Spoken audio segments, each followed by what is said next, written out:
সেই কখন থেকে এই পুস্তকটিকে দেখছি, কিন্তু এর থেকে আমি কোনো জ্ঞান লাভ করতেই পারছি না। এবার আপনি বলবেন যে আজ কেমন বিচিত্র কথা বলছি আমি। যদি এই পুস্তক থেকে আমাকে জ্ঞান লাভ করতে হয়, তাহলে শুধুই তাকিয়ে থাকলে হবে না। আমাকে এই পুস্তককে খুলতে হবে, পড়তে হবে, তাকে বুঝতে হবে, তবেই তো জ্ঞান প্রাপ্তি হবে। বড়ই সহজ একটা ব্যাপার, কিন্তু একে যাপন করা অত্যন্ত কঠিন, তাই না? আপনি নিজেকেই দেখে নিন। আপনার কাছে অনেক জ্ঞান রয়েছে। সহজ থেকে সহজতর জ্ঞানের কথা যদি বলি, আপনি এটুকু তো জানেন যে সত্যি কথা বলা ভালো কাজ, দান করা হলো পুণ্যের কাজ। আপনি জানেন যে পরিশ্রম করলে সাফল্য আসবে। এই জ্ঞান তো আমাদের কাছে রয়েছে, এমন অনেক জ্ঞান আমাদের কাছে রয়েছে, কিন্তু আলস্যের কারণে, অবহেলা করে আমরা শুধু এই জ্ঞান প্রয়োগ করতে পারি না, এই জ্ঞান যাপন করতে পারি না, একে আচরণে প্রয়োগ করতে পারি না, সেই জন্য দুঃখী হয়ে যাই। তাই আপনার কাছে যা যা জ্ঞান আছে, যা যা জ্ঞান আপনি লাভ করেছেন, সেই জ্ঞান যাপন করা শুরু করুন, জীবনে প্রয়োগ করতে শুরু করুন।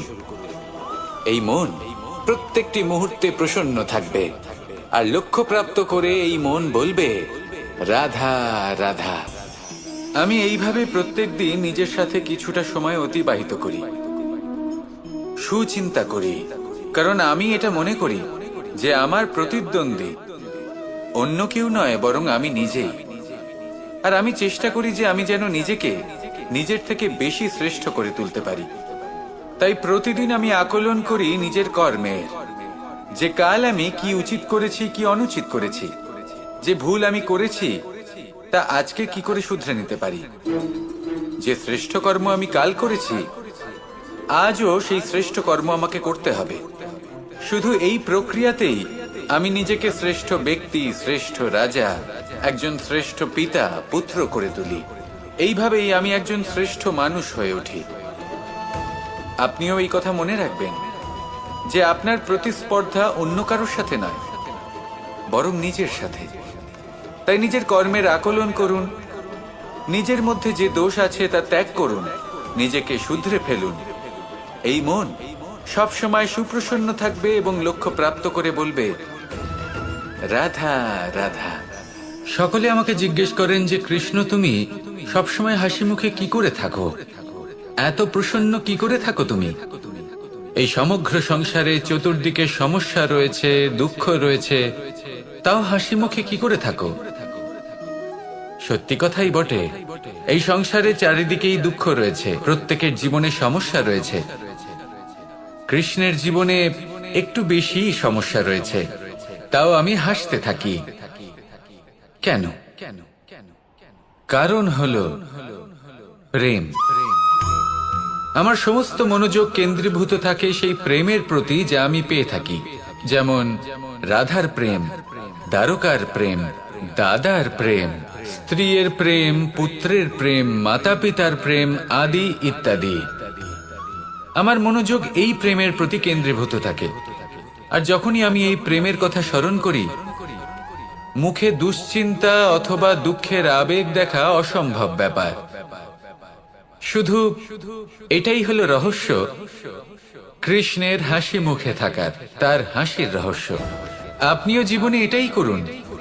আপনি জীবনে যে ভালোবাসা পেয়েছেন তার প্রতি মনোনিবেশ করুন, ধন্যবাদ জানান সেই প্রেমকে, ধন্যবাদ জানান সেই সকল ছোট ছোট বস্তুকে যা আপনি জীবনে পেয়েছেন। আমি নিশ্চিত রূপে বলতে পারি যে আপনার সমস্ত জীবন বদলে যাবে। সংকল্প করুন যে আপনি এই জীবনে শুধু প্রেম বিতরণ করবেন। এই মন জীবনের প্রত্যেক মুহূর্তে প্রসন্ন থাকবে আর আনন্দ সহকারে বলবে, রাধা রাধা। কখনো কোনো বৃক্ষকে দেখেছেন? এই ধরিত্রী থেকে ততটুকুই জল নেয় যতটুকু তার প্রয়োজন। কোনো প্রাণীকে দেখুন, এই প্রকৃতি থেকে ততটুকুই খাবার গ্রহণ করবে যতটুকু তার খিদে রয়েছে। খিদে মিটে গেলে আর খাবে না। এবার মনুষ্যকে দেখুন, সে নিজের জীবনে যা কিছু পেয়েছে, বস্তু, ধন, খাবার, শক্তি, প্রয়োজনের থেকে অনেক বেশি লাভ করার চেষ্টা করে থাকে। প্রয়োজনের থেকে বেশি যদি পেয়েও যায় তাহলেও তার কম মনে হয়। এবার এরকম ঠিক কেন হয়? এর পিছনের কারণ কি? কারণ হলো লোভ। লোভের আগুন কিছু এমন হয়, যদি মানুষের মনে একবার প্রজ্বলিত হয় তাহলে শুধু বাড়তেই থাকে। ততক্ষণ বাড়বে যতক্ষণ না আপনি নিজে তাকে বাধা দিচ্ছেন। তবে এই লোভের আগুন নিয়ন্ত্রণ করা সম্ভব। পরিমিতিবোধ, পরিমিতিবোধের চিন্তা। আপনাকে শুধু নিজেকে একটা সরল প্রশ্ন করতে হবে। যখনই মনের মধ্যে কোনো বস্তুর প্রতি, শক্তির প্রতি, ধনের প্রতি, ভোজনের প্রতি লোভ বেড়ে যায়, নিজেকে প্রশ্ন করুন, এটা কি আমার কাছে ততটাই প্রয়োজনীয় যতটা একটা বৃক্ষের কাছে জল, যতটা একটা প্রাণীর কাছে ভোজন? এটা কি ততটাই প্রয়োজনীয়? যদি উত্তর না হয় তাহলে নিজেকে সেখানেই বাধা দিন, সেই ভাবনা সেখানেই ত্যাগ করুন, কারণ সেটাই হলো লোভ। ঠিক এইভাবেই প্রয়োজনীয়তার চিন্তা করে আস্তে আস্তে এই মন নির্লোভ হয়ে উঠবে, আর এই মন প্রসন্ন হয়ে বলবে, রাধা রাধা।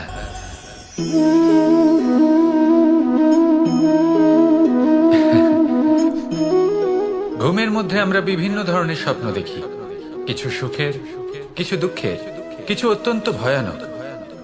কিন্তু সত্যি কথা বলতে এর উপর আমাদের কোনো নিয়ন্ত্রণ নেই। কিন্তু আমি এমনও কিছু ব্যক্তিকে দেখেছি যারা খোলা চোখে স্বপ্ন দেখেন এবং তা যাপন করেন। নিজেদের একটা আলাদা স্বপ্ন নগরী আছে ওনাদের, সেখানেই জীবন যাপন করেন। আসল বাস্তবটা কি তাতে ওনাদের কিছুই যায় আসে না। এমন কিছু মানুষ আছেন যাদের কাছে বিন্দুমাত্র জ্ঞান নেই, সে না হয় ঠিক আছে, কিন্তু জ্ঞান এমন ভাবে প্রদান করবেন যে মনে হবে সংসারের সমস্ত জ্ঞান তাদের কাছেই রয়েছে। এমন কিছু মানুষ আছেন যারা ভালোবাসতে জানেন না, আর তাও আমি মেনে নিলাম, কিন্তু কথা এমন ভাবে বলবেন তাতে মনে হবে যেন প্রেমের বিষয়ে সবকিছু শুধুমাত্র ইনিই জানেন। এবার আমি এমন কথা অবশ্যই বলছি না যে আপনি এরকম করেন, কিন্তু যদি কোনো ব্যক্তি এরকম করেন তাহলে তার এটা মাথায় রাখা উচিত যে সেই ব্যক্তি অন্য কারোর সাথে নয়, নিজের সাথে অনুচিত করছেন। কারণ এমন কাজ করে উনি নিজের দোষ, নিজের অপগুণ সংসারের কাছে নয়, নিজের কাছে লুকোচ্ছেন। আপনি যদি নিজেকে বুঝতে না পারেন, সম্পূর্ণরূপে নিজেকে আকলন না করেন, নিজের অপগুণ, নিজের দোষ পূর্ণরূপে না বুঝতে পারেন, তাহলে এটা কি করে বুঝবেন যে নিজেকে কিভাবে শুধরে নিতে হবে? আপনাকে নিজের সত্য স্বীকার করতেই হবে, তারপরেই আপনি নিজেকে পরিবর্তন করতে পারবেন। তাহলে স্বপ্নে নয়, বাস্তবে বাঁচুন, আনন্দে বাঁচুন, আর আমার সাথে ভালোবেসে বলুন, রাধা রাধা। মানুষের জীবন দেখলে এতে সংকটও আসবে, বিপদও আসবে, অনেক সমস্যাও আসবে। কখনো কখনো এমন সময় আসবে যখন আমাদের আপনজনের থেকে সাহায্য চাইতে হয়। আমরা সাহায্য চাই আর তারা সাহায্য করেও দেন, আমাদের সংকট থেকে মুক্তও করে দেন। কিন্তু যখন এই সময় বদলে যায়, যখন সুখের সময় আমাদের জীবনে আসে, তখন আমাদের মনে একটা অহংবোধ জেগে ওঠে। মনে হয় উপকার আবার কি, সেই ব্যক্তি সাহায্য করেছিলেন তাতে কি, উনি তো নিজের কর্তব্য পালন করছিলেন। সেই ব্যক্তি আমাদের ধন দিয়েছিলেন যখন প্রয়োজন ছিল, তো আমরা সেই ধন তো ফিরিয়ে দিয়েছি, উপকার কিসের? এই ভাবনা অনুচিত। যদি কোনো ব্যক্তি আপনাকে সাহায্য করে থাকে যখন কেউ করেনি, যখন আপনার সবথেকে বেশি প্রয়োজন ছিল, সেই সাহায্য অমূল্য, আর সেটা উপকারী বটে। যদি কেউ উপকার করেন তাহলে বিনম্র চিত্তে ভালোবেসে আজীবন তার উপকারের প্রতি কৃতজ্ঞ থাকুন। কারণ সত্যি কথা বলতে এই সংসারে উপকার করার মতো ব্যক্তি খুব কম রয়েছেন, আর উপকারীর কথা মনে রাখেন এমন কৃতজ্ঞ ব্যক্তি আরো কম। সেই জন্য জীবনে কৃতজ্ঞ থাকুন, আর আমার সাথে ভালোবেসে বলুন, রাধা রাধা। কথায় আছে, অন্ধকারে প্রদীপ প্রজ্বলিত করলে চতুর্দিক আলোকিত হয়, কিন্তু যদি এই প্রদীপ আমি সূর্যের আলোর সম্মুখে সকালবেলায় প্রজ্বলিত করে রেখে দিই, তাহলে কি হবে? আপনি বলবেন যে এটা করে তো কোনো লাভই হলো না। সূর্যের প্রকাশের সামনে এই প্রদীপ আসলে কিছুই নয়। এবার এই চিন্তা ভাবনা প্রত্যেক দিন করতে হবে, আর একটা অমূল্য শিক্ষা পেতে হবে। মনে করুন যে আপনি মহাপুরুষের সামনে বসে আছেন, কোনো মহাজ্ঞানীর সামনে, তাহলে সেই ব্যক্তির সামনে নিজের জ্ঞানের প্রদীপ প্রজ্বলিত করবেন না, নীরব থাকুন, আর সেই ব্যক্তির সূর্যের প্রকাশের মতো জ্ঞান প্রাপ্ত করুন। যতটা পারবেন জ্ঞান লাভ করুন। যদি এমন কোনো সময়, এমন কোনো স্থানে আপনি আছেন যেখানে চতুর্দিক অন্ধকার, কারোর কাছেই জ্ঞান নেই, সেখানে নিজের জ্ঞানের প্রদীপ প্রজ্বলিত করুন। এমন করলে দুদিক থেকেই আপনার লাভ হবে। আপনার জ্ঞান প্রাপ্তিও হবে, আর জ্ঞানের সঠিক প্রয়োগও করতে পারবেন। আর এই মন প্রসন্ন হয়ে বলবে, রাধা রাধা। আমি রাধাকে ভালোবাসি, আর এই কথাটা সমগ্র সংসার জানে। আর সময় অন্তরে লীলার দ্বারা, বিভিন্ন ঘটনা দ্বারা, কর্মের দ্বারা আমি নিজের এই ভালোবাসা রাধার সামনে প্রকাশ করি। এবার আপনি বলবেন, এসবের কি প্রয়োজন? রাধা কি এই কথা জানে না যে কৃষ্ণ তাকে কতটা ভালোবাসে? অবশ্যই জানে, কিন্তু এই যে ভালোবাসা, তা মনে রেখে দেওয়ার জন্য নয়, তা প্রকাশ করার জন্য। আর বারংবার এই ভালোবাসাকে প্রকাশ করা উচিত, উচিত সময় এবং উচিত সুযোগ দেখে। কিরকম? এবার যদি আপনি প্রেমীর সাথে কোনো উৎসবে থাকেন, তাহলে তার সাথে নৃত্য সঙ্গীত করুন। যদি ভিড়ের মাঝে থাকেন, তখন প্রেমীকে সম্মান করুন, একান্তে প্রসাধন করুন। দুঃখের সময় তার হাত ধরে থাকুন, সুখের সময় আলিঙ্গন করে রাখুন। এই প্রেম যত প্রকাশ করবেন, ততই এই প্রেমের বৃদ্ধি হবে। এই প্রেম আরো বেশি গভীর হবে, অটুট হবে। তাই এই প্রেমকে মনে নয়, আপনার জীবনে স্থান দিন। মন খুলে প্রকাশ করুন, আর আমার সাথে ভালোবেসে বলুন, রাধা রাধা। এবার ধরুন আমাকে দ্বারকা থেকে হস্তিনাপুর যেতে হবে, আর পথে আমি প্রত্যেকটা এমন স্থানে দাঁড়াচ্ছি যেখানে আমার মন আপ্লুত করার মতো কোনো দৃশ্য দেখতে পাচ্ছি, বা কোনো ব্যক্তিকে দেখতে পাচ্ছি, বা কোনো প্রসঙ্গ দেখতে পাচ্ছি, বা কোনো নাটক দেখতে পাচ্ছি। তাহলে কি আমি কখনো হস্তিনাপুরে উচিত সময়ে পৌঁছতে পারবো? কখনোই নয়। মানুষকেও ঠিক এই কথাটাই মাথায় রাখতে হবে। মানুষ মনের মধ্যে একটা লক্ষ্য স্থির করেন, সেই পথে অগ্রসর হয়ে পড়েন। এবার সেই পথে এগোতে এগোতে অনেক মানুষজন, অনেক ঘটনা, অনেক সমস্যা চলে আসে, যার ফলে তার মন বিচলিত হয়ে পড়ে। যদি মন বিচলিত হয়ে যায়, তাহলে লক্ষ্যের প্রতি কিভাবে একাগ্রচিত্ত হবেন? সেই জন্য অত্যন্ত আবশ্যক যে আপনি সময়ের সদ্ব্যবহার করুন সেই পথে চলার জন্য। সেই পথে সামনে এগোতে থাকুন, চোখ থাকবে শুধু লক্ষ্যের দিকে। যখনই আপনি বুঝবেন যে আপনি লক্ষ্যভ্রষ্ট হচ্ছেন, আবার সেই পথে নিজেকে টেনে আনুন। ঠিক এইভাবেই এগোতে থাকুন, সাফল্যের শিখরে গিয়ে পৌঁছন, আর সেখানে গিয়ে আনন্দের সাথে উচ্চ স্বরে বলুন, রাধা রাধা। কি অমূল্য, কি সুন্দর এই রত্ন! এবার ভেবে দেখুন, যদি আমি এই রত্নকে ব্যবহার করি আখরোট ভাঙার জন্য, তাহলে কি হবে? বা ভেবে দেখুন, এই রত্ন নিয়ে আমি যদি বন্ধুদের সাথে খেলা করতে শুরু করে দিই, তাহলে কি হবে? আপনি তো হাসবেন আমার ওপর। আপনি বলবেন, এত অমূল্য একটা রত্ন, এর দ্বারা কত দুঃখ দূর করা সম্ভব। এই মূল্যবান রত্নের আমি অপব্যবহার করছি। একদম ঠিক বলেছেন, আমি মেনে নিচ্ছি। মূল্যবান বস্তুর অপব্যবহার করা অনুচিত, কিন্তু আপনিও তো তাই করছেন, তাই না? ভেবে দেখুন, মানুষ এই সংসারের সর্বশ্রেষ্ঠ প্রাণী, আর মানুষের এই শরীর সব থেকে মূল্যবান রত্ন। এবার এর সাথে আপনি কি করছেন? অপব্যবহার করছেন না, নিজের স্বাস্থ্যের যত্ন নিচ্ছেন না, আপনি অনুচিত পথে চলছেন, শুধুমাত্র ধন অর্জন করার জন্য পাপ কাজ করছেন। কি না করছেন? এটা অপব্যবহার নয়? ভেবে দেখুন আমরা এই মানব শরীরের সাথে কি করতে পারি। যদি এর আমরা সদ্ব্যবহার করি তাহলে অনন্ত পুণ্য অর্জন করতে পারি, যার দ্বারা শুধুই নিজেকে নয় বরং আমাদের আশেপাশের সকলকে সন্তোষ প্রদান করতে পারি।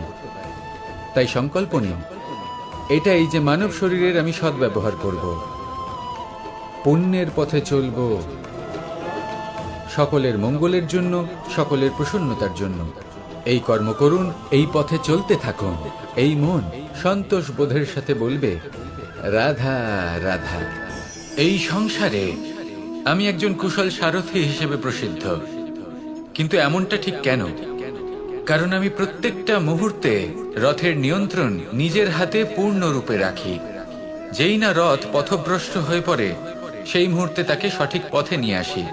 শুধু সেই জন্য সবাই আমাকে কুশল সারথি বলেন। এবার আপনাকেও আপনার জীবনে কুশল সারথি হয়ে উঠতে হবে, অর্থাৎ আপনাকে রথ চালাতে হবে না, শুধু আবেগের উপর নিয়ন্ত্রণ রাখতে হবে। কখনো কখনো জীবনে এমন কাজ আসে যেখানে মন রসবোধ খুঁজে পায় না, তখন মন বারংবার সেই পথ থেকে সরে যায়, সেই পথ থেকে বিচলিত হয়ে মন অন্যদিকে চলে যায়। তখন আপনাকে আপনার মনের ওপর পূর্ণ নিয়ন্ত্রণ রাখতে হবে, তার রাশ নিজের হাতে পূর্ণরূপে ধরে রাখতে হবে। যেই না মন পথভ্রষ্ট হবে তাকে পথে নিয়ে আসতে হবে, আবার পথ হারাবে, আবার পথে নিয়ে আসতে হবে। তাই মনে রাখবেন, যদি আপনি নিজের মনকে নিয়ন্ত্রণ করতে পারেন, নিজের জীবনকেও নিয়ন্ত্রণ করতে পারবেন। নিজের জীবনে কুশল সারথি হয়ে উঠুন, তাহলে মনোবাঞ্ছিত স্থানে এবং লক্ষ্যে পৌঁছতে পারবেন। আর তখন এই মন আর এই জীবন প্রসন্ন হয়ে বলবে, রাধা রাধা। একবার একটা শেয়াল বনে বিচরণ করছিল। ও একটা ছোট্ট শাবক দেখতে পেল। ও ভাবলো, আজ একেই আমি খাবার হিসেবে গ্রহণ করব। আশেপাশে দেখলো কেউ দেখছে না, তো কেউ ছিল না, আর সেই শাবকের ওপর আক্রমণ করলো, যা হলো একটা ঘোর অপরাধ। বনের নিয়ম অনুসারে আপনি কখনোই শাবকের উপর আক্রমণ করতে পারেন না। তারপর এই খবরটা যখন রাজা সিংহ জানতে পারলেন, সভার আয়োজন করলেন। কিন্তু সেখানে শেয়াল বলল, আমি তো এরকম কিছু করিনি। কিন্তু যদি আপনি এরকম বলেন, কোনো প্রমাণ দিন, এর কোনো সাক্ষী আছে? তখন রাজা সিংহ পেঁচাকে ডেকে পাঠালেন, যে সেই মুহূর্তে বৃক্ষের শাখার ওপর বসেছিল, সে সব কিছু দেখেছিল। পেঁচা সব সত্যি কথা বলল, আর শেয়ালকে মৃত্যুদণ্ড দেয়া হলো। এবার এই কাহিনী আমি আপনাকে কেন শোনালাম? কারণ মানুষও কখনো কখনো এরকম কর্ম করেন যা শিয়াল করেছে। এটা ভাবেন কেউ দেখছে না, যখন আমি অনুচিত কর্ম করতেই পারি। কিন্তু না, আপনি যাই করুন না কেন, কেউ না কেউ অবশ্যই তা দেখছে। কোনো ব্যক্তি না হলেও কোনো প্রাণী, না হলে কোনো যক্ষ বা দেব বা প্রেত। যদি এনারা কেউ না দেখেন, তাহলে ধরিত্রী মাতা দেখেন, যেখানে দাঁড়িয়ে আপনি সেই কর্ম করছেন, তাই না? তাই একটা কথা সবসময় মনে রাখবেন, কে দেখছেন কে দেখছেন না সেই বিষয়ে ভাবা ছেড়ে দিন। এটা খুব সহজ কথা। আপনি যদি উচিত কর্ম করেন, উচিত ফল পাবেন। যদি অনুচিত কর্ম করেন, তাহলে আপনি অনুচিত ফল অবশ্যই পাবেন। সেই জন্য উচিত পথে চলতে থাকুন, উচিত কর্ম করতে থাকুন, আর আমার সাথে ভালোবেসে বলুন, রাধা রাধা। আমাদের হাতটা দেখুন। এই হাতে 5টা আঙুল আছে, যা ভিন্ন ভিন্ন ধরনের, একরকম কেন নয়? কারণ হলো প্রত্যেকের নিজের নিজের গুরুত্ব আছে, নিজের নিজের মাহাত্ম্য আছে। এরা ভিন্ন, তাই একত্রিত হয়ে মুষ্টিবদ্ধ করা সম্ভব, যার দ্বারা আমরা আত্মরক্ষাও করতে পারি, আবার আক্রমণও করতে পারি। যদি 5টি আঙুল সমান হতো, তাহলে মুষ্টিবদ্ধ হতে পারত না, নিজেদের মধ্যে বিভ্রান্তির সৃষ্টি করত। এবার এরকমই কিছু আমাদের সংসারেও হয়। আমাদের দেশ, যেখানে একটি ভূমির ওপর ভিন্ন ভিন্ন ধর্মের মানুষ বাস করেন, ভিন্ন ভিন্ন জাতি, ভিন্ন ধর্ম, ভিন্ন ভাষা। কিন্তু যদি আমরা এটা ভাবি যে কিভাবে এই দেশকে কল্যাণের পথে নিয়ে যাওয়া যায়, কিভাবে এর বিকাশ করা সম্ভব, তাহলে আমাদের একত্রিত হওয়া শিখতে হবে। যেইভাবে 5টা আঙুল একত্রিত হয়, মুষ্টিবদ্ধ হয়, সেইভাবেই আপনার যে ভাষাই হোক, যে ধর্মই হোক, যে জাতি হোক না কেন, ঠিক আছে, আবশ্যক হলো আপনার নিজের কর্মভূমির সাথে, আপনার ধরিত্রীর সাথে যুক্ত থাকা, সাথে থাকা। তবেই দেশের উন্নয়ন সম্ভব। তবেই এই দেশ স্বতন্ত্র থাকবে, সফল হবে, আর এই মন প্রসন্ন হয়ে বলবে রাধা রাধা। মানুষ যখনই একে অপরের সামনে নিজেদের হৃদয়ের ভাবনা প্রকাশ করে, তখন এক অত্যন্ত প্রভাবশালী মাধ্যম তারা ব্যবহার করে, যাকে ভাষা বলা হয়। এবার আমি দেখেছি যে একজন মানুষ অনেকগুলো ভাষাতেই নিপুণ। আমি এটাও দেখেছি যে মানুষ অনেকগুলো ভাষায় কথা বলে, কখনো কখনো অনেক ভাষা মিলিত করে তার প্রয়োগ করে, উচিত প্রকারে তাকে ব্যবহার করে না, না সেটাকে সম্মান করে, আর না ভাষাকে শুদ্ধ রাখে। আর এটা হলো অনুচিত। যদি ভাষাকে শুদ্ধ রাখেন, তাহলে ভাষা আপনার চরিত্রকে শুদ্ধ রাখবে, তা আপনার একাগ্রতা বাড়িয়ে তুলবে। এই প্রত্যেক ধ্বনিকে অনুভব করে যদি আপনি শব্দের উচ্চারণ করেন, ভাষাকে প্রয়োগ করেন, তাহলে আপনিও আনন্দ পাবেন, আর যিনি শুনছেন সেই ব্যক্তির কানেও মধুর শব্দ বাজবে। তাই মনে রাখবেন, যে ব্যক্তি ভাষার পবিত্রতাকে সম্মান করে, তাকে সংসারও সম্মান করে। ভাষাকে শুদ্ধ এবং পবিত্র রাখুন, তাহলে ভাষা আপনার চরিত্রকেও শুদ্ধ এবং পবিত্র রাখবে। আর এই মন সুপ্রসন্ন হয়ে বলবে রাধা রাধা। আমি রথে যাত্রা করি, তাতে বারবার পথে থামি আর দেখি যে আমি অনুচিত দিকে যাচ্ছি না তো, আমি উচিত পথেই যাচ্ছি তো। কারণটা কি? কারণ হলো যাতে আমি পথভ্রষ্ট না হয়ে যাই। জীবনযাত্রাতেও এটাই প্রয়োজন। জীবনযাত্রায় ভোগ বিলাসের পথে হারিয়ে যাওয়া খুব সহজ। বারবার থেমে আপনাকে দেখতে হবে, নিজেকে কিছু প্রশ্ন করতে হবে। আমি কি আজ সেই কর্মই করছি যেটা আমি করতে চেয়েছিলাম? আমি কি আজ সেই জীবন যাপন করছি যেমন আমি যাপন করতে চেয়েছিলাম? যদি এই প্রশ্নগুলোর উত্তর হ্যাঁ হয়, তাহলে এগোতে থাকুন, নয়তো থেমে যান এবং বিচরণ করুন।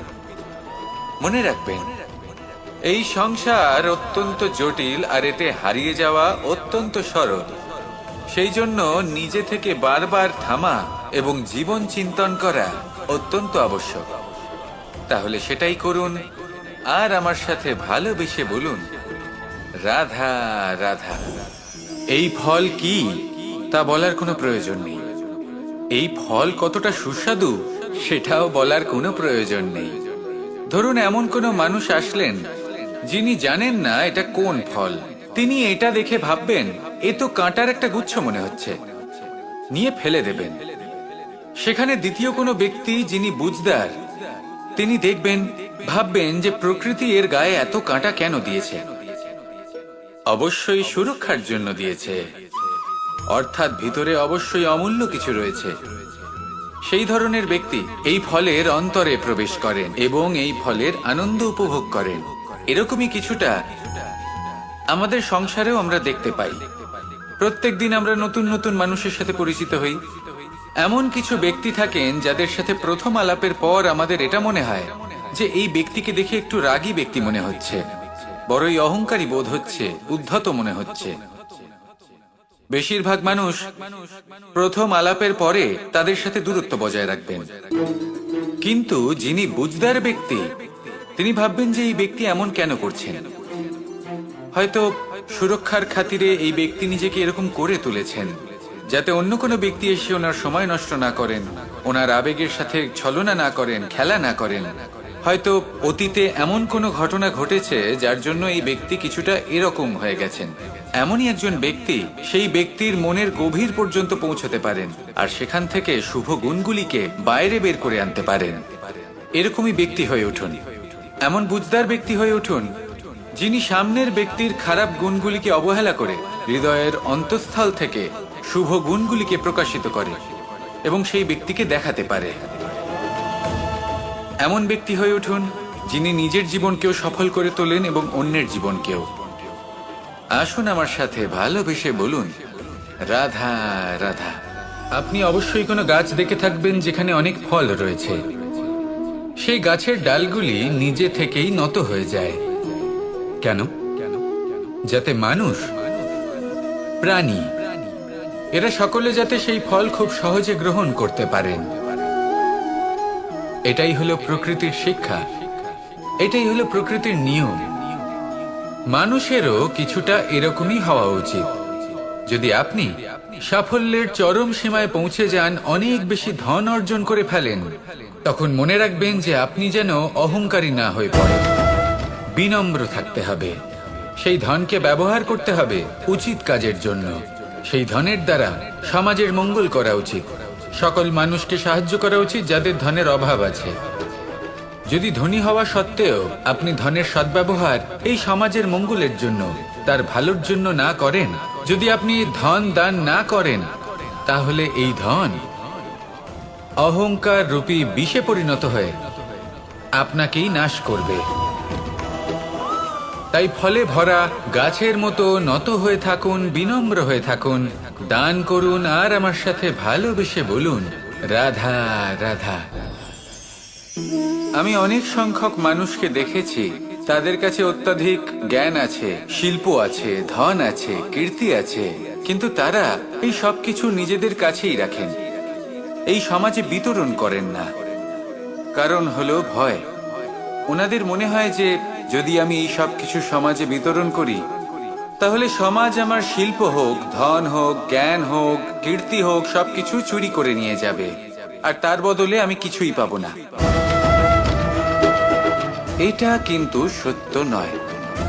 সত্য হলো এটাই যে যদি আপনি নিজেকে এই সংসারের প্রতি সমর্পিত করেন, তাহলে এই সংসার আপনার প্রতিও সমর্পিত থাকবে। আপনি শুধু ধন, জ্ঞান, কীর্তি, সম্মান পাবেন তাই নয়, বরং এই সমাজ আপনাকে নিজের চোখে হারাবে, মনের মধ্যে স্থান দেবে।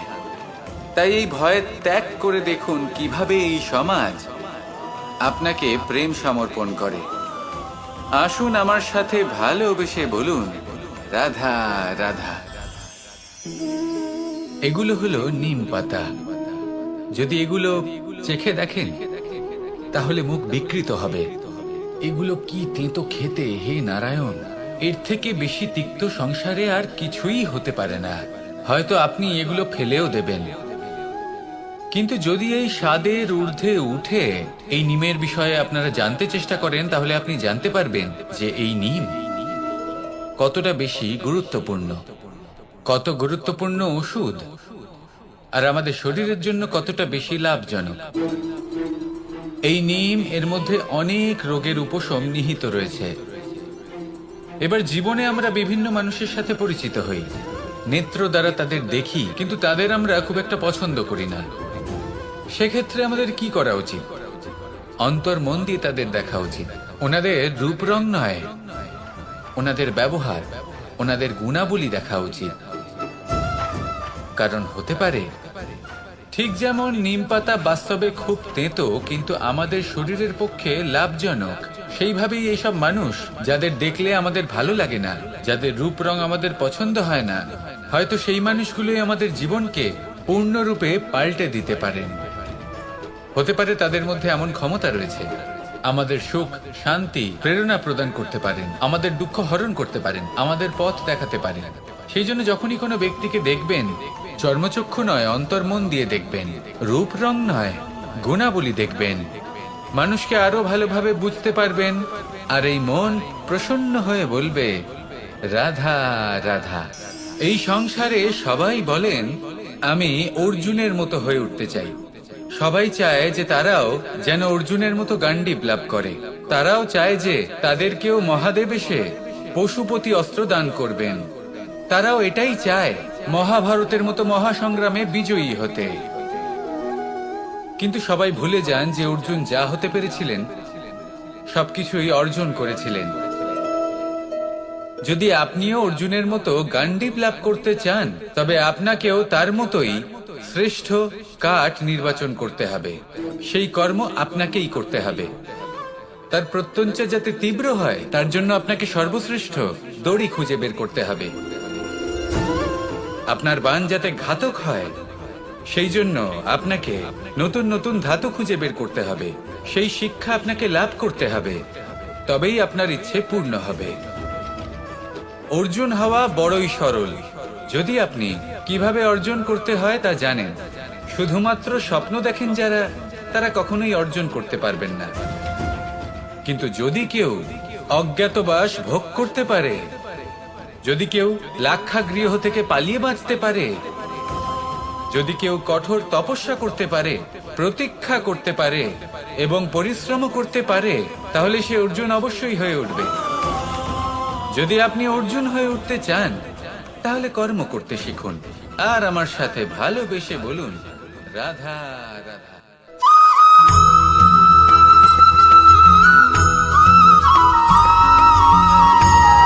কখনো কখনো আমরা খুব ব্যথিত হয়ে পড়ি। আমরা নিজেদের পরিবারের জন্য এত কিছু করি আর তারা আমাদের দেখলেই ভয়ভীত হয়ে পড়ে, আমাদের দেখলে বিরক্ত হয়। কখনো নিজেদের সন্তানকে বিকাশের পথে অগ্রসর করার জন্য আমরা তাদের উপর একটু জোর দিই যাতে তারা পরিশ্রম করে, কিন্তু সেই সন্তান আমাদের উপর বিরক্ত হয়ে পড়ে। কখনো সন্তানকে সঠিক শিক্ষা দেওয়ার জন্য আমরা তাদের কিছু সীমা নির্ধারিত করি, তখন সেই সন্তানের চোখে নিজেদের জন্য আমরা ঘৃণা দেখতে পাই। মানুষ কেন ব্যথিত হবে না? দেখুন, যখন সূচের দ্বারা আপনি বস্ত্র সেলাই করেন, তখন সূচের আঘাত সেই বস্তুকে সহ্য করতে হয়, কিন্তু তাতে সেই সূচ বা আপনার উদ্দেশ্যে কোনো প্রভাব পড়া উচিত নয়, কারণ আপনি তো আপনার কর্ম করছেন, আর তাও পূর্ণ নিষ্ঠা ভরে, এবং অবশেষে আপনার উদ্দেশ্য শুভ প্রমাণিত হবে। তাই কেউ বিরক্ত হচ্ছে বলে বা কারোর চোখে নিজের প্রতি ঘৃণা দেখার ভয় কখনো পিছিয়ে যাবেন না। কষ্ট না করে বিকাশ সম্ভব নয়। কর্ম করতে থাকুন, সবকিছু শুভ হবে। আসুন আমার সাথে ভালোবেসে বলুন, রাধা রাধা। মাতা পিতার মনে সবসময় এই বাসনা বাস করে যে ওনাদের সন্তানের যেন মঙ্গল হয়। নিজের সন্তানকে সেই সবকিছু দেওয়ার সবসময় চেষ্টা করতে থাকেন যেগুলো তারা নিজেরা নিজেদের জীবনে কখনো পেতে পারেননি, এবং এই প্রক্রিয়ায় সব থেকে গুরুত্বপূর্ণ বিষয়টি ভুলে যান, নিজের সন্তানকে সেই জিনিস দেওয়া যেটা উনি সব থেকে আগে পেয়েছেন। আমি ধনের কথা বলছি না, আমি বলতে চাইছি নিজের অভিজ্ঞতা দ্বারা ওনারা যে মানসিক স্থিতি লাভ করেছেন, ওনারা যে মর্যাদা লাভ করেছেন, যে শিক্ষা ওনারা লাভ করেছেন, সবার আগে নিজের সন্তানকে সেটা দেওয়া প্রয়োজন। সেটা যদি নিজের সন্তানকে দিতে পারেন, তাহলে এই সন্তান জীবনে তার পথে এগোতেও পারবে, ধন অর্জন করতে পারবে এবং শক্তিশালী অনুভবও করতে পারবে। সেই জন্য সন্তানকে সবার আগে সেটা দান করুন যেটা সব থেকে বেশি মূল্যবান। সেটা দিন যেটা আপনি সবার আগে লাভ করেছেন। আসুন আমার সাথে ভালোবেসে বলুন, রাধা রাধা। ধন, সম্পদ, ঐশ্বর্য, মানুষ হয় নিজের সৌভাগ্যের দ্বারা এগুলো লাভ করে থাকেন বা কর্মের দ্বারা। সৌভাগ্য আসলে কি? গ্রহের দশা যা প্রত্যেক মুহূর্তে বদলাতে থাকে। কর্মের মাধ্যমে যখন আপনি ধন অর্জন করেন, তখন সেই ধন আপনার আগামী প্রজন্ম লাভ করে। সেটা হয় সে ভোগ করে বা তার জন্য তার ভোগান্তি হয়, আর এটা নির্ভর করছে আপনার কর্মের ওপরে। কি কর্ম করেছেন আপনি সেই ধনকে লাভ করার জন্য? যদি আপনি সৎ পথে চলেন, নিষ্ঠা ভরে আপনি কর্ম করে থাকেন এবং তার ফলে আপনি ধন অর্জন করে থাকেন, তাহলে আপনার আগামী প্রজন্ম সেটা ভোগ করবে, সেটা প্রয়োগ করবে নিজের বিকাশের জন্য। কিন্তু যদি আপনি কুকর্ম করে থাকেন, কোন রকম ছলনা করে থাকেন এই ধন লাভ করার জন্য, তাহলে 100% আপনার আগামী প্রজন্মকে এর জন্য ভুগতেই হবে। তাহলে আপনি কি চাইবেন? যে আপনার আগামী প্রজন্ম সুখ ভোগ করবে, নাকি আপনার কুকর্মের পরিণাম ভোগ করবে? নির্বাচন আপনারই। আসুন আমার সাথে ভালোবেসে বলুন, রাধা রাধা। কর্ণ, সূর্যপুত্র কর্ণ, স্বয়ং সূর্যের পুত্র, দেবী কুন্তির প্রথম পুত্র। সেই কর্ণ যার একটি বাণ আমার রথকে, সেই রথ যার উপর মহাবলী অর্জুন বিরাজমান ছিলেন, যার পতাকায় স্বয়ং হনুমান ছিলেন, সেই রথকে তার একটি বাণ ধসিয়ে দিতে পেরেছিল। দৈব কবচ কুণ্ডলধারী কর্ণ, সেই কর্ণ যুদ্ধক্ষেত্রে নিজের সমাপ্তির সম্মুখীন হলেন। কারণ কি ছিল? নির্বাচন। দুর্যোধনের সাথে বন্ধুত্ব রাখার জন্য তার অনুচিত কর্মে কোনোদিন কোনো প্রতিবাদ করেননি, তাকে সঙ্গ দিয়েছেন এই নির্বাচন। যখন দ্রৌপদীর বস্ত্রহরণ হচ্ছিল, তখন তাকে বাধা দেওয়ার বদলে নীরব থাকার নির্বাচন, তার বিরোধিতা কখনো না করার নির্বাচন। এই নির্বাচনই কারণ হয়ে দাঁড়ালো কর্ণের পতনে। এই সংসারে সবার উপকার আপনি স্বীকার করতে পারেন, তাকে সম্মানও করতে পারেন, কিন্তু তার সামনে এতটাও নত হবেন না যে নিজের অন্তর্মনের কথাটা আপনি শুনতে না পান। নির্বাচন যদি ধর্মসঙ্গত হয়, তবেই তা শুভ হয়। আসুন আমার সাথে ভালোবেসে বলুন, রাধা রাধা। ভীষ্ম একটা মহান নাম, দেবী গঙ্গার সুপুত্র।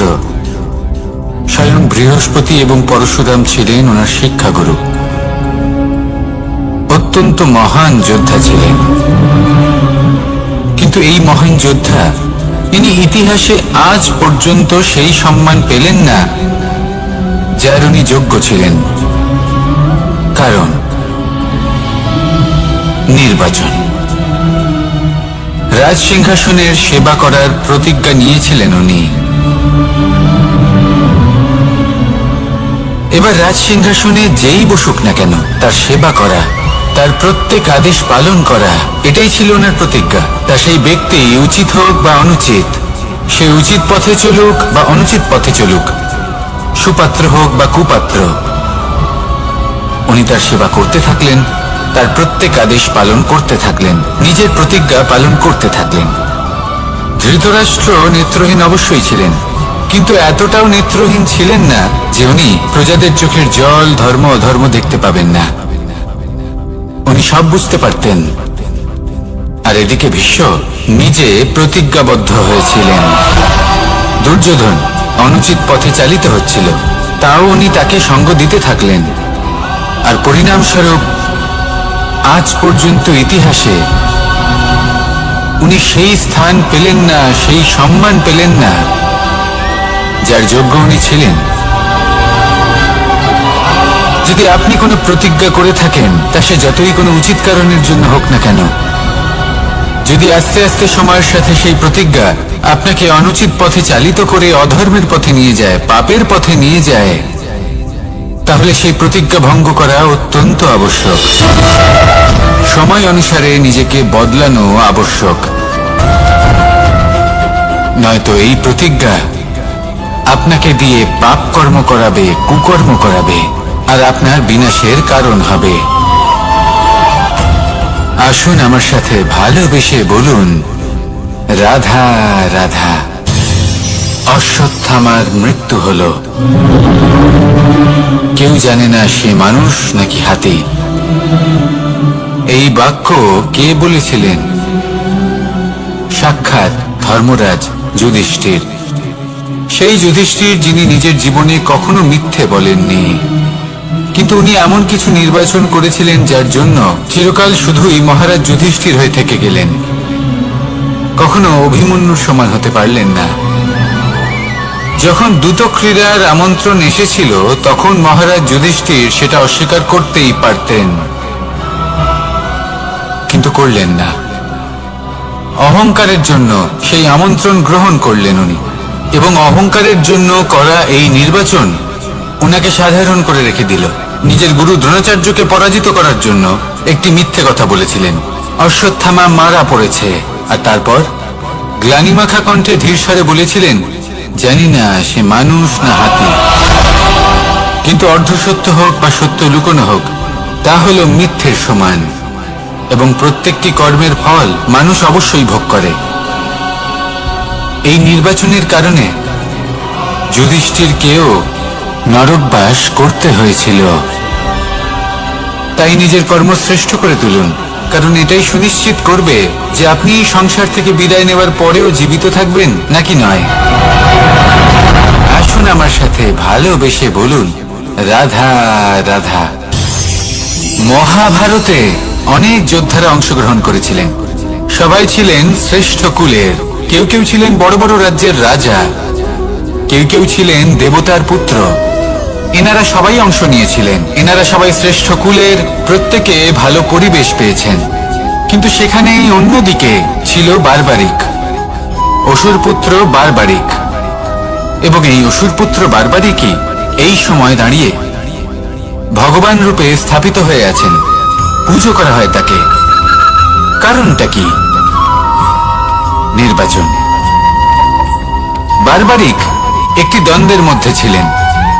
ঠিক যেমন প্রত্যেক যোদ্ধার জীবনে দ্বন্দ্ব এসে থাকে, তখন সে কি নির্বাচন করবে সেটা হলো অত্যন্ত গুরুত্বপূর্ণ। বারবারিকের কাছে এত শক্তি ছিল যে একটি মাত্র বাণ প্রয়োগ করে সবাইকে নাশ করতে পারত। দ্বন্দ্ব ছিল একটাই, যে ও নির্বাচন করতেই পারছিল না কোন পক্ষ হয়ে যুদ্ধ করবে। ওর নির্বাচন ছিল এটাই যে ও কোনো পক্ষের হয়েই যুদ্ধ করবে না, বরং নিজের মস্তক সে দান করবে। আর এই কর্মের কারণে, এই নির্বাচনের কারণে আজকের সময়ে দাঁড়িয়ে ওকে ঘাটুশ্যাম রূপে পুজো করা হয়। মনে রাখবেন, শুধু আপনার ব্যক্তিত্ব গুরুত্বপূর্ণ নয়, আপনি কোথা থেকে আসছেন, কোন কুলে আপনার জন্ম, শুধুমাত্র সেটা গুরুত্বপূর্ণ নয়। সব থেকে বেশি গুরুত্বপূর্ণ হলো আপনার কর্ম, আপনার নির্বাচন। আসুন আমার সাথে ভালোবেসে বলুন, রাধা রাধা। যখন আমরা মৌন থাকি তখন আমরা কতটা শক্তি ব্যয় করি, বিন্দুমাত্র নয়। সেখানেই যখন আমরা রুষ্ট হই তখন আমরা কতটা শক্তি ব্যয় করি। আমাদের রক্ত গরম হয়ে ওঠে, চোখ থেকে যেন অগ্নি বর্ষা হয়, আমরা চিৎকার করতে থাকি, জোরে কথা বলি, কখনো কখনো আমরা অনুচিত কর্ম করে বসি। সবকিছুই ক্রোধের বশে করি। এবার এই ক্রোধকে মৌনতায় পরিণত করতে হবে। এই কাজটা চোখে দেখা যায় না, এই কাজ সরল নয়, এই কাজ হলো অত্যন্ত কঠিন, এবং এই কাজই শ্রেষ্ঠ। সেই ব্যক্তি শক্তিশালী নন যিনি কথায় কথায় ক্রুদ্ধ হয়ে যান, কথায় কথায় যিনি আক্রমণ করেন। আজ্ঞে না, সব থেকে বেশি শক্তিশালী ব্যক্তি হলেন তিনি যিনি নিজের ক্রোধকে মৌনতায় পরিবর্তন করতে পারেন, যিনি শান্ত মনে পরিস্থিতিকে বোঝেন, তার আকলন করেন, আর তারপর বিবেকের দ্বারা সিদ্ধান্ত নেন। তিনি হলেন সব থেকে শক্তিশালী ব্যক্তি।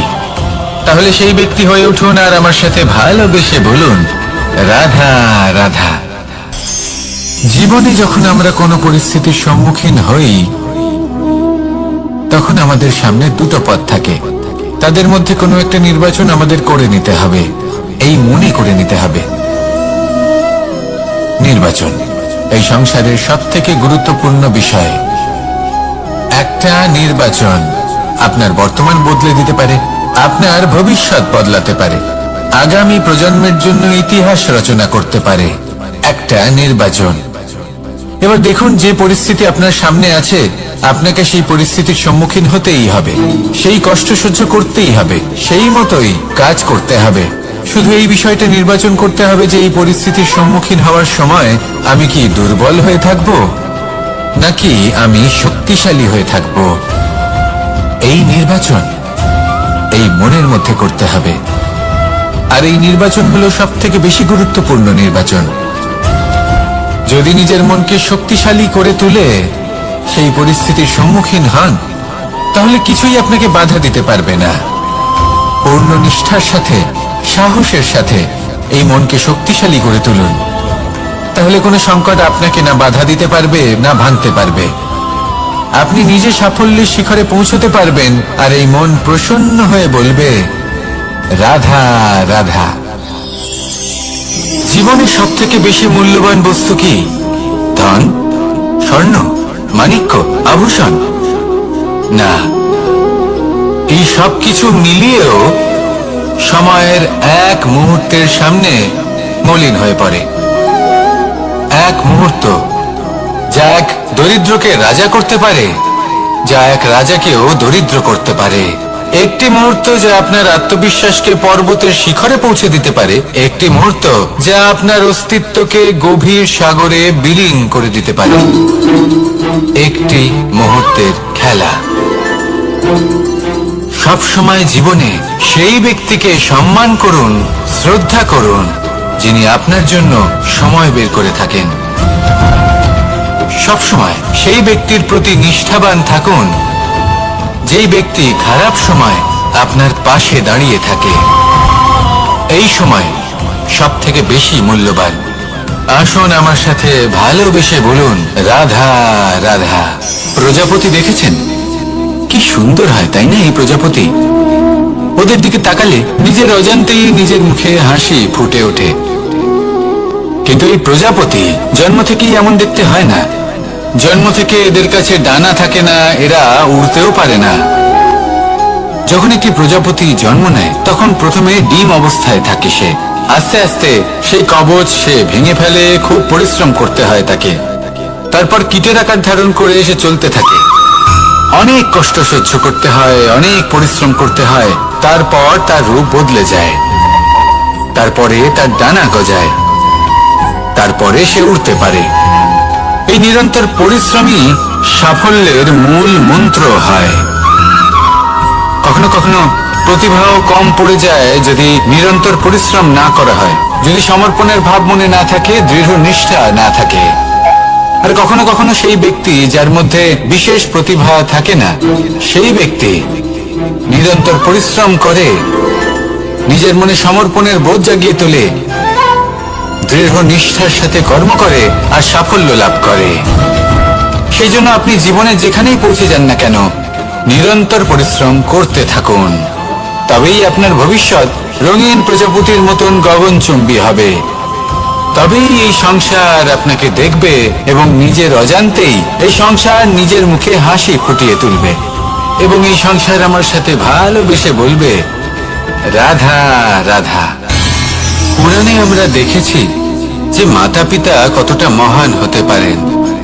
কিভাবে শ্রী গণেশ নিজের মাতা পিতাকে পরিক্রমণ করলেন এবং পরম পূজনীয় হয়ে উঠলেন। কিভাবে ভক্ত শ্রবণ নিজের অন্ধ মাতা পিতাকে তীর্থযাত্রায় নিয়ে যাবেন বলে নিজের কাঁধে ওনাদের বসালেন এবং বয়ে নিয়ে গেলেন। এরকম অনেক অমূল্য শিক্ষা আমরা লাভ করে থাকি পুরাণ থেকে। কিন্তু এসব কথা হলো পুরাণের কথা। কথা বলা যাক আমাদের জীবন নিয়ে। আমাদের এই জীবনে আমাদের মাতা পিতা কেন আমাদের কাছে এতটা অমূল্য? কেন আমরা ওনাদের এতটা ভালোবাসি? কেন আমরা ওনাদের এত সম্মান করি? আর কেনই বা ওনাদের এতটা সম্মান করা উচিত? মমতার কারণে। মায়ের মনের এক ধরনের মমতা, পিতারও এক ধরনের মমতা। এই দুইয়ের মমতা ভিন্ন, কিন্তু এনাদের দুজনের মমতার কেন্দ্রবিন্দু হলো এনাদের সন্তান। মাতা মমতার কারণে সকালে তাড়াতাড়ি উঠে পড়েন, খাবার তৈরি করেন, এটা ভাবেন যে আমার সন্তান যেন অভুক্ত না থাকে। অন্যদিকে পিতা ইচ্ছে না থাকা সত্ত্বেও নিজের মমতাবোধের কারণে নিজের সন্তানের প্রতি কঠোর হন, তাকে জ্ঞান প্রদান করেন, শিক্ষা প্রদান করেন, কারণ উনি চান যে ওনার সন্তান যেন পরবর্তীতে উন্নতি করে, কখনো অভুক্ত না থাকে। এটাই হলো মমতা মাতা পিতার। আর এই মমতা সংসারের অন্য কোথাও আপনি পাবেন না। তাই সবসময় নিজের মাতা পিতাকে সম্মান করুন, ওনাদের ভালোবাসুন, যতটা ইচ্ছে ভালোবাসুন। আর এই ভালোবাসার সাথেই বলুন, রাধা রাধা। সম্পর্ক হলো আমাদের জীবনের একটি আধার। কিছু সম্পর্ক এমন যা আমরা জন্মসূত্রে লাভ করি, যেমন পরিবার, মা বাবা। কিছু সম্পর্ক আছে যা আমরা জীবনে অর্জন করে থাকি, তা সে প্রেমের হোক, স্নেহের হোক বা বন্ধুত্বের। এই সকল সম্পর্ক লাভ করার বা গড়ে তোলার 5টি ধাপ রয়েছে। প্রথম ধাপ, কোনো ব্যক্তির সাথে আলাপ হওয়া, তার সাথে কথা বলা বা তাকে দেখা। দ্বিতীয় ধাপ, সে ব্যক্তিকে আমাদের ভালো লাগা। তৃতীয় ধাপ, আমাদের এটা চাইতে শুরু করা যে জীবনে এই ব্যক্তি যেন আমাদের বন্ধু হন, আমাদের জীবনে থাকেন, বা আমাদের কাউকে ভালোবেসে ফেলা। আর এটা আমাদের ভাবা বা চাওয়া যে সেই ব্যক্তি যেন আজীবন আমার সাথে থাকেন, আমার জীবনে আমার সাথী হয়ে। চতুর্থ ধাপ, লাভ করা। এবার এই ধাপটি অনেক মানুষের পক্ষেই খুবই সরল হয়, বড়ই সরলভাবে নিজেদের সঙ্গীকে লাভ করে থাকেন। কিছু মানুষের জন্য এই ধাপ অত্যন্ত কঠিন হয়ে থাকে। অনেক প্রতিকূল পরিস্থিতির উপর জয়লাভ করে তারা সঙ্গীকে লাভ করেন, কিন্তু লাভ অবশ্যই করেন। এরপরে আসে পঞ্চম, অন্তিম এবং সবথেকে গুরুত্বপূর্ণ ধাপ। সেটা হলো সেই সম্পর্ক পালন করা। এটা হলো এমন এক বিষয় যা প্রত্যেক মানুষের শেখা উচিত। যদি ব্যক্তি নিজের জীবনে সম্পর্ক রক্ষা করতে শিখে যান, তবে প্রত্যেক সম্পর্ক তার জীবনকে স্বর্গ করে তুলবে। আসুন আর আমার সাথে ভালোবেসে বলুন, রাধা রাধা।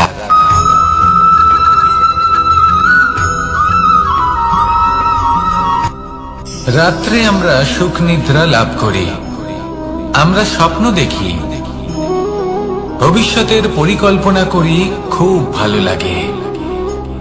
সকালে যখন চোখ খুলি, নিদ্রা ভঙ্গ হয়, স্বপ্ন সেইখানেই ভেঙে যায়, আর তারপর আমরা আমাদের রোজকার জীবন যাপন করি। স্বপ্ন হয়তো মানুষ রাতের বেলায় দেখেন, কিন্তু সেটাকে সার্থক দিনের বেলাতেই করতে হয়। রাতে মধুর বাতাসের নিচে কোমল শয্যায় শুয়ে মাতার গলায় মিষ্টি গান শুনতে শুনতে নিদ্রায় আচ্ছন্ন হওয়া, স্বপ্ন দেখা, ভবিষ্যতের পরিকল্পনা করা বড়ই সরল। কিন্তু সকালবেলায় সময় মতো উঠে সূর্যের তাপ সহ্য করে, সেই উষ্ণতা সহ্য করে সর্বাঙ্গ ঘেমে গিয়ে নিজের পথ খুঁজে বের করা, সেই পথে অগ্রসর হওয়া, বাধা বিপত্তি এসবের সম্মুখীন হওয়া, আর তারপর লক্ষ্য লাভ করা, এগুলো কঠিন কাজ। এ হলো অত্যন্ত কঠিন কাজ।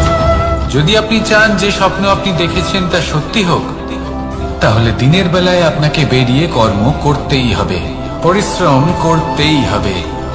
মনের এই চক্ষু দিয়ে স্বপ্ন দেখা সম্ভব, কিন্তু যদি আপনি বুঝতে পারেন যে এই স্বপ্নই হলো আপনার লক্ষ্য, তাহলে তাকে সার্থক করতে শুধুমাত্র পরিশ্রম দ্বারাই করতে হবে। তাহলে পরিশ্রম করুন আর আমার সাথে ভালোবেসে বলুন, রাধা রাধা। মানুষের জীবনে তিনটি গুণ অত্যন্ত প্রয়োজনীয়: শ্রদ্ধা, বিনম্রতা, যোগ্যতা। যদি জ্ঞান লাভ করতে চান তাহলে শ্রদ্ধার প্রয়োজন, যদি মান লাভ করতে চান তাহলে স্বভাবে বিনম্র হওয়া প্রয়োজন, আর যদি মনোবাঞ্ছিত স্থান লাভ করতে চান তাহলে যোগ্যতার প্রয়োজন। বিষয়টা সহজ। শ্রদ্ধা আপনাকে জ্ঞান দেবে, নম্রতা আপনাকে মান, আর যোগ্যতা উচিত স্থান দেবে। কিন্তু যদি আপনি এই তিনটি গুণ সম্মিলিত করেন, তাহলে এমন কিছু লাভ করবেন যা এই সব কিছুর থেকে অনেক ঊর্ধ্বে। সম্মান। আর এ হলো সেই সম্মান যা প্রত্যেক মানুষের নিজের জীবনে লাভ করতে চেষ্টা করা উচিত, কারণ এই হলো সেই সম্মান যার কারণে আপনি চলে যাওয়ার পরেও এই সংসার আপনাকে ভালোবাসবে আর মনে রাখবে। আসুন আমার সাথে ভালোবেসে বলুন, রাধা রাধা। আকাঙ্ক্ষা কখন লোভে পরিণত হয়ে যায় তা কেউ বলতে পারে না। এবার তার পরিণাম কি হতে পারে তাও আমরা কেউ জানি না। আজ আমি আপনাকে বলছি, কোনো ব্যক্তি সব থেকে বেশি ক্ষতির সম্মুখীন তখনই হয় যখন সে এটা মনে করে যে সে সব থেকে বেশি সুরক্ষিত স্থানে রয়েছে। সে ভাবে যে সে সেখানে সুরক্ষিত রয়েছে। সে তখন অসাবধান হয়ে পড়ে, আর তখনই তাকে জীবনের সব থেকে বড় ক্ষতির সম্মুখীন হতে হয়। নিঃস্ব হয়ে যাওয়ার পরিস্থিতি কোনো মানুষের জীবনে তখনই আসে যখন তার কাছে প্রচুর সম্পত্তি থাকে এবং সে তার থেকেও অনেক বেশি সম্পত্তি অর্জন করতে চায়। সেই অনেক বেশি সম্পত্তি অর্জন করার চেষ্টায় সে এমন কিছু করে বসে যার ফলে তাকে সমস্ত সম্পত্তি হারাতে হতে পারে। একজন রচনাকার নিজেই নিজের প্রতিভা একদম শেষ করে দিতে পারে যখন সে অনেকগুলো কাজ নিজের কাঁধে নিয়ে নেয়। একটা গুরুত্বপূর্ণ কথা সবসময় মনে রাখবেন, আজ আপনি যেখানেই থাকুন না কেন, যেমনই যে কোনো স্থানেই থাকুন না কেন, এর পেছনে আপনার আকাঙ্ক্ষার একটা বিশাল ভূমিকা রয়েছে। কিন্তু মনে রাখবেন, আপনাকে শিখতে হবে যে কখন আর কিভাবে নিজের উচ্চাকাঙ্ক্ষাগুলিকে লাগাম পরাতে হবে, কারণ এটা অত্যন্ত আবশ্যক। তাই আসুন আর আমার সাথে ভালোবেসে বলুন, রাধা রাধা। অনেক সময় আমরা জীবনে অনেক মানুষকে এমন বলতে শুনে থাকি যে আমি অসফল হয়েছি কারণ আমার সময় ভালো যাচ্ছিল না, আমি এই জিনিসটা লাভ করতে চাইছিলাম কিন্তু করতে পারলাম না কারণ আমার সময়টা ভালো যাচ্ছিল না, আমি আমার জীবনে ওই মহান কাজটা করতে চাইছিলাম কিন্তু করতে পারলাম না। কেন? কারণ আমার সময়টা ভালো যাচ্ছিল না। কিন্তু যে মুহূর্তে ভালো সময় আমার জীবনে আসবে, আমি সব কিছু প্রাপ্ত করব। এমন প্রায় প্রত্যেকেই বলেন। আসুন একটা কথা বোঝা যাক। একজন মালিকে দেখুন, সে প্রত্যেক দিন গাছের সেবা করে, তাকে জল দেয়, তার যত্ন আত্তি করে। কেন? প্রত্যেক দিন সেই গাছ ফল দেয় না। সঠিক সময় এলে তবেই সেই গাছ ফল দেয়, কিন্তু প্রত্যেক দিন মালি তার সেবা করে, তাকে যত্ন করে। শুধুমাত্র তখন করে না যখন সেই গাছ ফল দিতে সক্ষম। আর যদি মালি গাছের যত্ন প্রতিদিন না করে, তাহলে হয়তো সেই গাছ ফল দিতেই পারবে না। এটাই হলো আমাদের জন্য একটা শিক্ষা। যখন সময় আমাদের জন্য অপেক্ষা করে না, তখন আপনি সময়ের জন্য কেন অপেক্ষা করছেন? ভালো সময়ের জন্য অপেক্ষা করবেন না। ভালো এবং শুভ কর্ম দ্বারা ভালো সময়কে নিজের কাছে টেনে আনুন।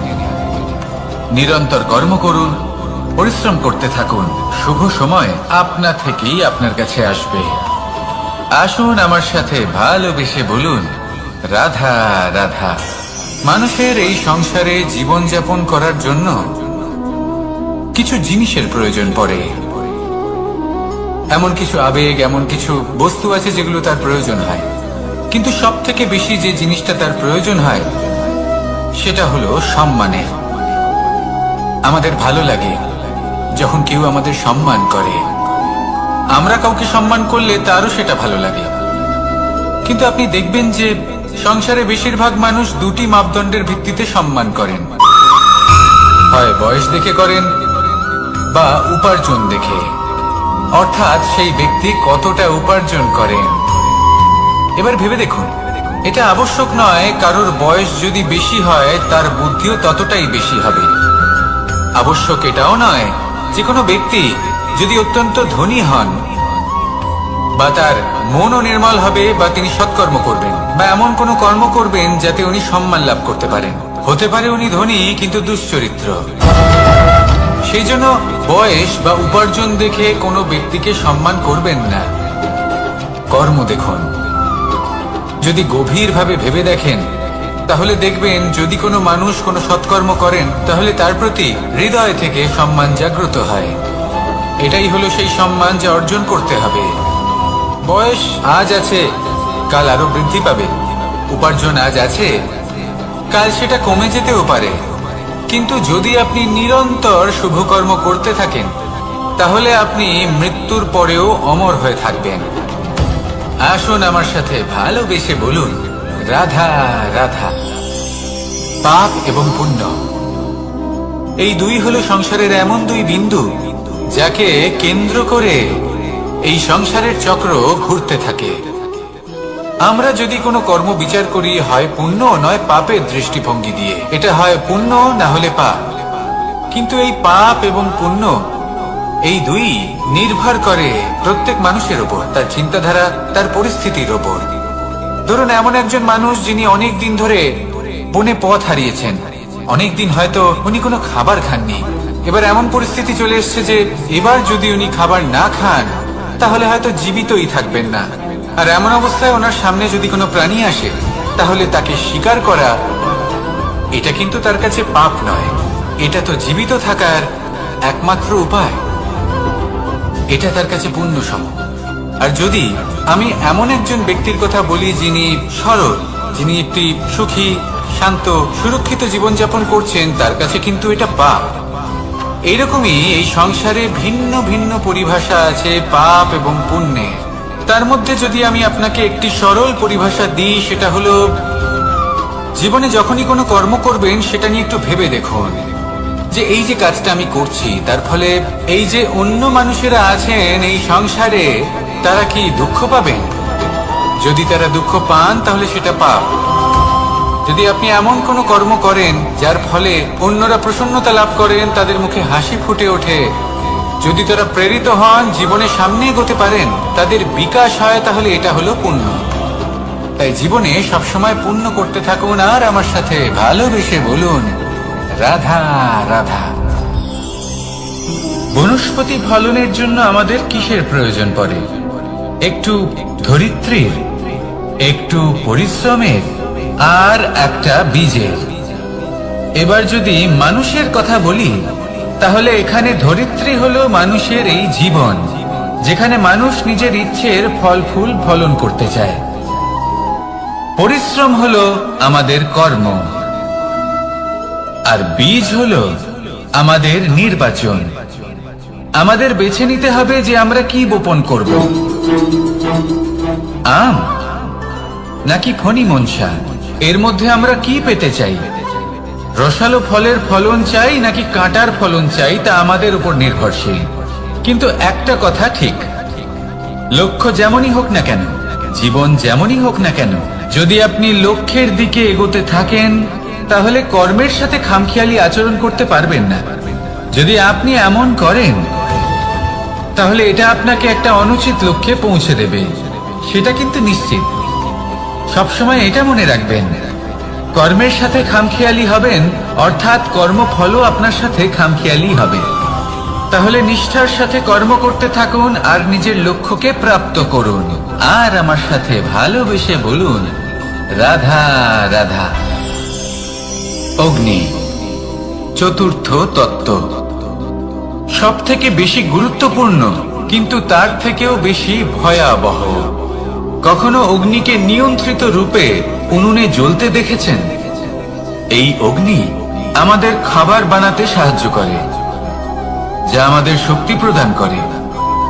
কিন্তু এই অগ্নি যখন বিচলিত হয়ে, অনিয়ন্ত্রিত হয়ে কোন বনের আগুন হয়ে ওঠে, তখন মহা বিনাশ ঘটে যায়। আপনারই অন্তরের ঊর্জা হলো এই অগ্নি। এটা আপনার শক্তিও, আপনার ক্রোধ। একে ব্যবহার কিভাবে করবেন তা আপনারই হাতে। যদি কোনো ব্যক্তি নিজের অন্তরের এই ঊর্জাকে ব্যবহার করেন শক্তির রূপে, তাহলে সে বিকাশ ঘটাতে পারে, নির্মাণ ঘটাতে পারে। কিন্তু যদি কোনো ব্যক্তি তার অন্তরের ঊর্জাকে বিধ্বংসী অস্ত্র বানিয়ে ফেলেন, তাহলে নিশ্চিত রূপে মহা বিনাশ ঘটতে পারে, যাতে বিনাশ তারও অবশ্যই হবে। অনেক বছর পূর্বে এমনই এক আগুনের দ্বারা এই সুন্দর পৃথিবীর নির্মাণ হয়েছিল। আর অনেক বছর পূর্বে এমন এক আগুনেই সমস্ত জীব এবং সংসার বিলুপ্ত হয়ে গেছিল। এবার আপনি আপনার অন্তরের ঊর্জা দ্বারা বিনাশ ঘটাতে চান নাকি নির্মাণ ঘটাতে চান, সেই সিদ্ধান্ত আপনারই। আসুন আমার সাথে ভালোবেসে বলুন রাধা রাধা। কখনো কখনো এমন হয়, আমরা আমাদের বাড়ির উঠোনে বীজ বপন করি আর তা বিকশিত হয় একটা সুন্দর বৃক্ষে। তার শাখাগুলি প্রতিবেশীর বাড়ি পর্যন্ত পৌঁছয়। ফলের বর্ষণ প্রতিবেশীর বাড়িতেও হয়ে থাকে। আর আমরা ভাবি গাছ আমরা উৎপন্ন করব আর ফল খাবেন আপনারা। এই কেমন কথা হলো? আপনাকে এই কথা বুঝতে হবে যে এসব হলো ভৌতিক বস্তু, সাংসারিক বস্তু। কখনো নিজের বাড়ির বাগানে ভালোবাসার গাছ বপন করে দেখুন, তার শাখাও প্রতিবেশীর বাড়ি পর্যন্ত পৌঁছবে, ফলের বর্ষণ সেখানেও হবে। কিন্তু সেই ফল চাইতে আপনাকে যেতে হবে না, সেই ফল দ্বিগুণ মাত্রায় আবার আপনার কাছেই ফিরে আসবে। তাই নিজের বাড়িতে আর নিজের মনে ভালোবাসার গাছ উৎপন্ন করুন। এই জীবন প্রসন্ন হয়ে বলবে রাধা রাধা।